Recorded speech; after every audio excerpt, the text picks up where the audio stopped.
Programang ito ay rated SPG. Striktong patnubay at gabay ng magulang ang kailangan. Maaaring may masiselang tema, lengguwahe, karahasan, sexual, horror o droga na hindi angkop sa mga bata.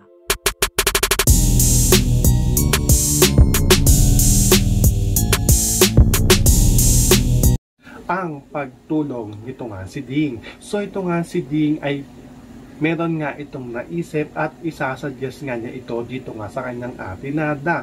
Dahil ito nga si Ding ay naisipan nga dito na gumawa ng isang group dito nga daw sa social media at dito nga daw hihingi ng tulong ito nga daw mga tao upang mas malaman nga daw nila o mas madali nga daw nilang malaman kung meron nga daw humihingi ng tulong o nangangailangan nga ng tulong nga daw nila. Kaya nga ito nga si Nada ay pumayag naman ito sa kagustuhan o sa sinasuggest nito nga kanyang kapatid na ito nga si Ding. Kaya nga ito nga si Ding sa kanyang paggawa dito nga ng group, dito nga sa social media ay dito nga sila makakatanggap kaagad ng mensahe galing nga dito nga sa isang tao na nagsasabi kung saan nga daw nila matatagpuan ito nga daw bagong extra. Kaya nga ito nga si Nada ay agad-agad nga ito nagtungo upang hulihin na nga o man na nga dito kung sino nga ito nga bagong extra.